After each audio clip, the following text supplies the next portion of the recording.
wasting money. There's only one Tyson Fury for a reason. This is Mackie, 18. They're a pack of bombs. Parker is what Parker is. It's a young lad trying. AJ's a wooden top. He ain't no superstar. I am the man. This is round 10. None of them look like they want to win the fight. Get in and win the fight. Again, another shit round. Charging 20 quid a pop for this. This is a fucking joke. You know, hard-earned money. Come on. There's no panache, no flair, no razzmatazz. I could beat AJ in me comeback. Treble a jab up, swing the right hand up, downstairs, upstairs. Ain't good enough to be a sparring partner. A wooden top, bum city piece of shit. That was a shit fight, shit performance by both fighters. Listen, AJ, please don't fight Wilder, because he'll knock your spark out and take my 50 million. Let me break you in your little bum. Oh my God. Oh my God, yo. My grandma always told me, if I ain't had something nice to say then, baby, don't say nothing at all. That's all I'm gonna say, man, is out. The baddest man in the world, the baddest man on the planet, and that's facts. Where my bomb squad people at? And we out. Welcome back to Keep It Real Boxing. This is Cypher Box, and the video clips I just showed you were Tyson Fury's and Deontay Wilder's reaction to Anthony Joshua's victory over Joseph Parker last night. He won it on a points decision unanimously. Judges' scorecard read 119-109, and the other two judges scored it 118-110. Okay, first of all, congratulations to Anthony Joshua for adding another belt to the other three belts he already had, to the IBO, IBF and a WBA. He now holds a WBO belt, just missing that WBC belt. When I did my prediction video for this fight, I did say that I thought Anthony Joshua would stop Joseph Parker in the 10th round. I felt that it would be a competitive fight, but I think eventually I felt that Anthony Joshua would be too much for Joseph Parker and would eventually stop him in the 10th round. Complete opposite to what I actually predicted in a sense. And I'm going to go through it. I'm going to go through my scorecard with you guys. First of all, thoughts on the actual scorecards from the actual official judges. I think they were way out. I think they were absolutely absurd. I think it was a lot closer fight than everyone else is making it out to be. You know, and I feel bad for Joseph Parker because I felt he put in a pretty decent performance. I don't think he won the fight, don't get me wrong, but I still think that he did enough to earn a closer scorecard and a little bit more respect around what he actually did in the ring on the night, if that makes sense. I don't know what the judges were seeing. You know, I'm not even going to go by the Sky Sports commentators. I felt the Sky Sports commentating team were quite one-sided and biased with their commentating.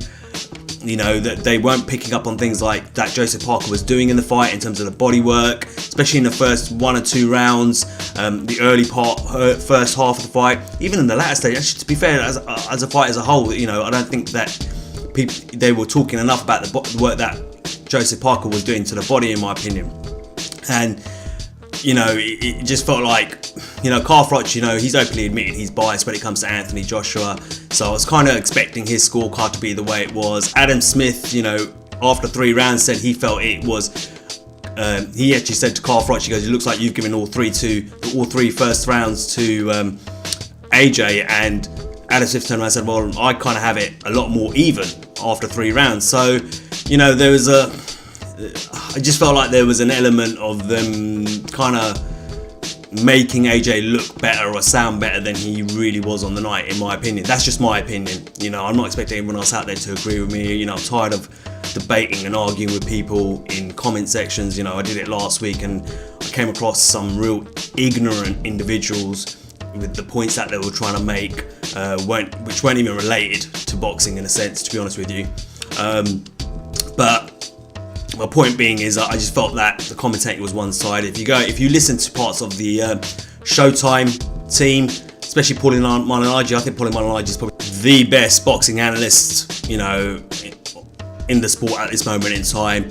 And you know, from what I understand, I saw a little clip that Fight Hype put up, and I feel he probably scored the fight a lot closer, just like I did as well. But like I said, it is what it is. You know, end of the day, Joseph Parker still lost regardless, but I just felt, you know, it wasn't a true reflection. The scorecards from the judges weren't a true reflection of what went on in the ring on the night. As for the referee, well, what can I say about the referee? Yeah, you know, there were complaints about the referee. I can't disagree with any complaints that people had about him. I just felt he was getting way too involved in the fight at times, when unnecessarily, especially when during the clinches. You know, you want to be able to give the opportunity to the fighters to work out of the clinch, you know, and the minute they seem to just, you know, get tangled up, or there was a bit of a clinch, he would jump straight in and stop them. You know, especially there were moments as well where, you know, I felt that's where Joseph Parker kind of wanted to be and was trying to get to in order to work on the inside. Don't get me wrong, it was dangerous for him to, you know, in that situation as well, because, you know, AJ's got that, you know, he's got that terrific uppercut which we've seen in the past against the likes of Vladimir Klitschko.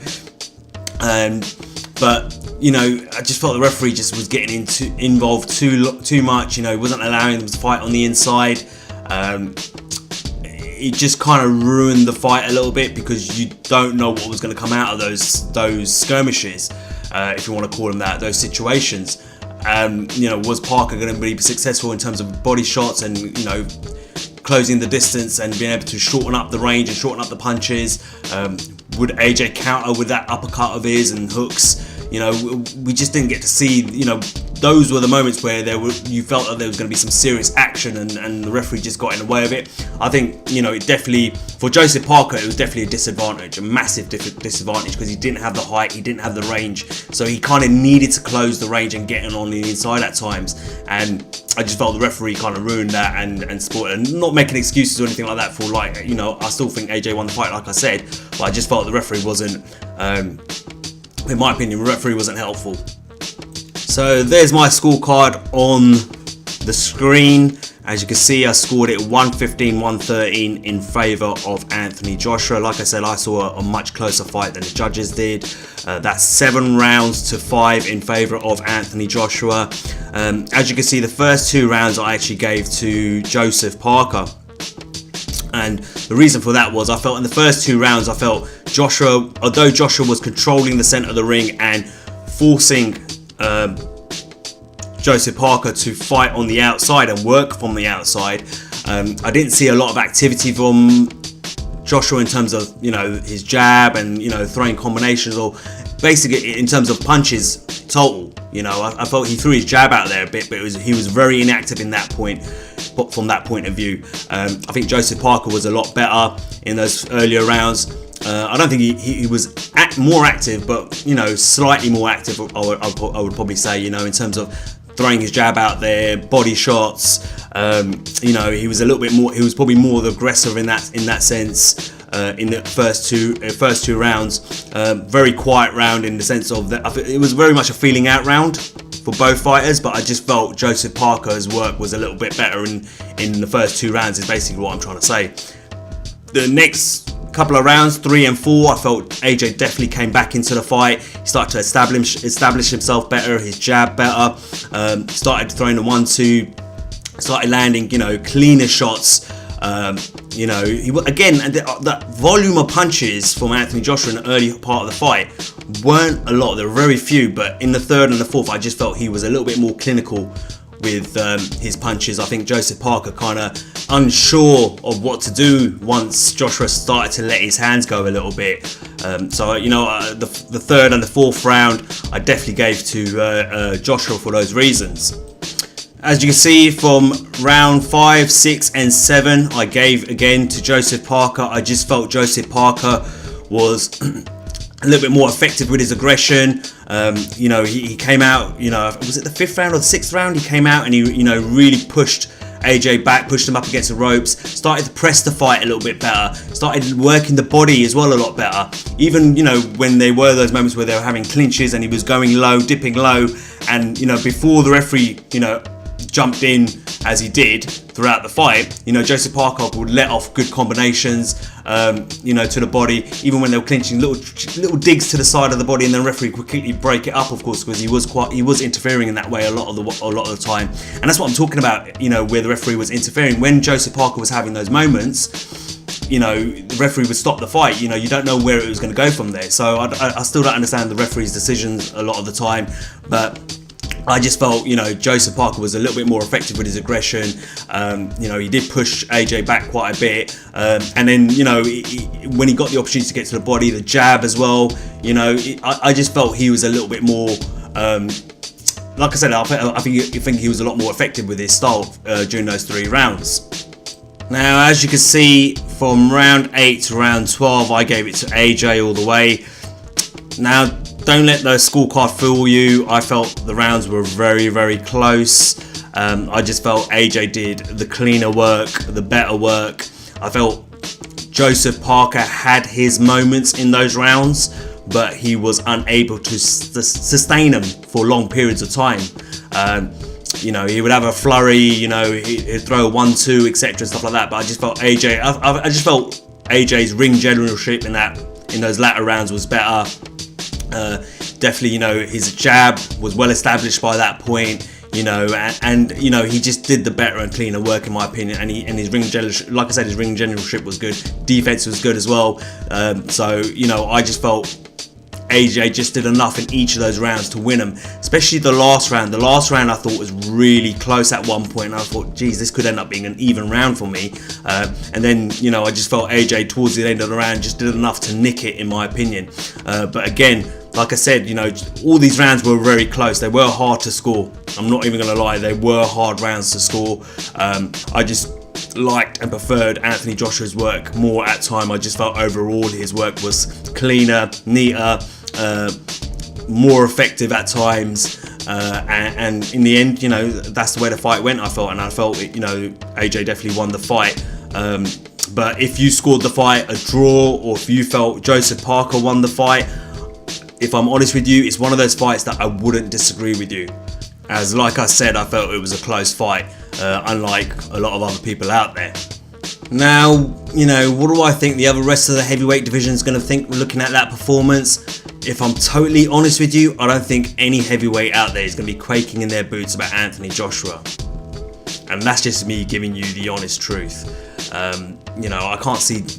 I showed you the clips at the beginning of this video of Tyson Fury and Deontay Wilder. They clearly, you know, they clearly took more confidence away from Anthony Joshua's performance last night. You know, Tyson, you know, I've said this before, you know, I'm not afraid to say it again. I've said it before to a lot of my friends when we're talking boxing, and I said, if Anthony Joshua was to fight the Tyson Fury, the version of Tyson Fury that beat Vladimir Klitschko, I think Tyson Fury would win that fight all night. I don't think Fury would knock him out, but I think Fury would beat him on points, clearly. That's just my opinion. Deontay Wilder fight, AJ, I've said all along that I believe AJ beats Deontay Wilder. I think looking at that performance last night, I think the fight becomes a lot more closer. I've always said it's going to be a tough fight with Deontay Wilder, no doubt about it. It wouldn't be a walk in the park for AJ, in my personal opinion. I felt he would always edge it though, because I've always believed he's got the better boxing fundamentals. But if you look at Joseph Parker has his own is a bit awkward himself. You know, he has that cagey style to him, you know, and that movement, and he showed a lot of feints and head movement tonight. And AJ seemed to struggle when dealing with that tonight, you know, and I felt that's what made it difficult for AJ tonight, a little bit difficult for AJ, and that's what made it such a close fight, is because he couldn't quite work out Joseph Parker's style completely, if that makes sense. And so that was awkward for him. So we know Deontay Wilder is awkward, he's unorthodox. So at the same time, I think, you know, I think that fight's a lot closer between AJ and Wilder than I thought before. You know, if I thought it was a closer fight before, I think it's an even closer fight now.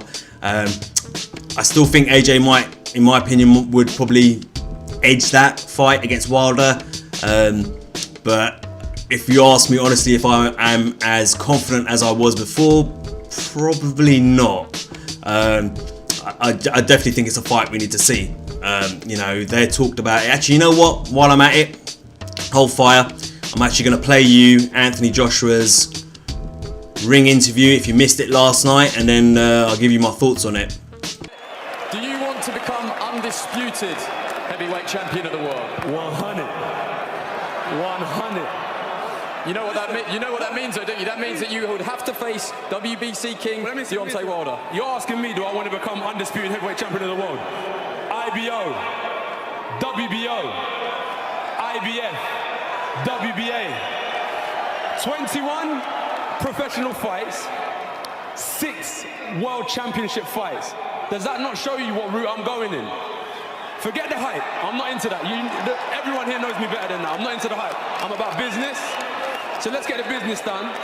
And now I've got the time. If it takes my trainer, Eddie Hearn, sitting down and discussing plans with Al Heyman, Shirley, and seeing what the future holds, I'm down to ride for whatever, whenever.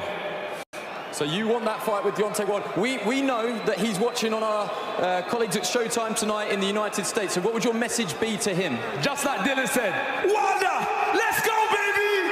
Let's go!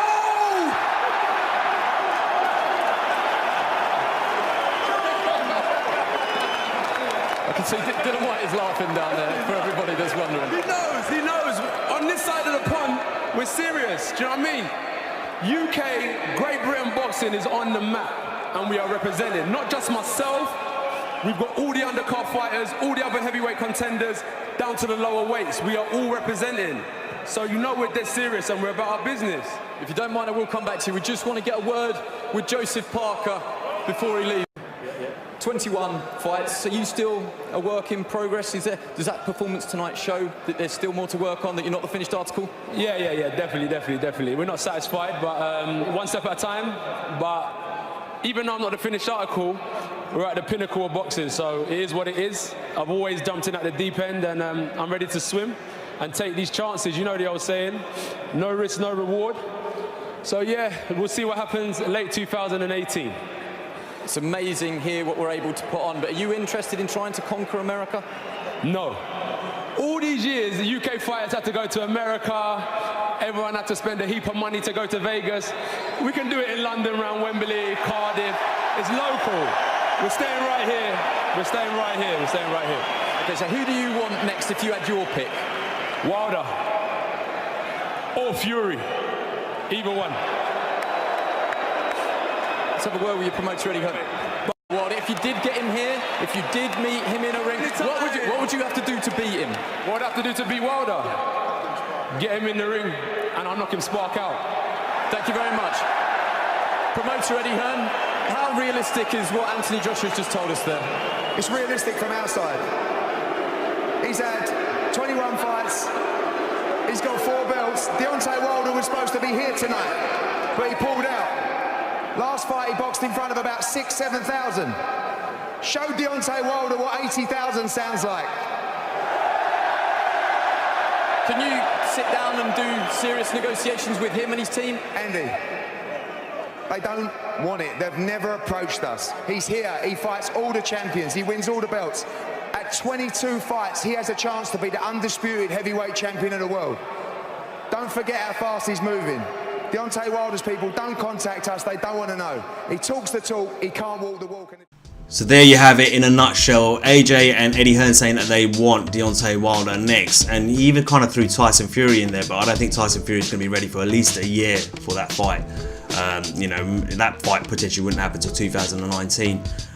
But you know, we'll wait and see. I've been very critical of AJ and Eddie Hearn, and I'm about to do another video where I'm going to be very critical of him again.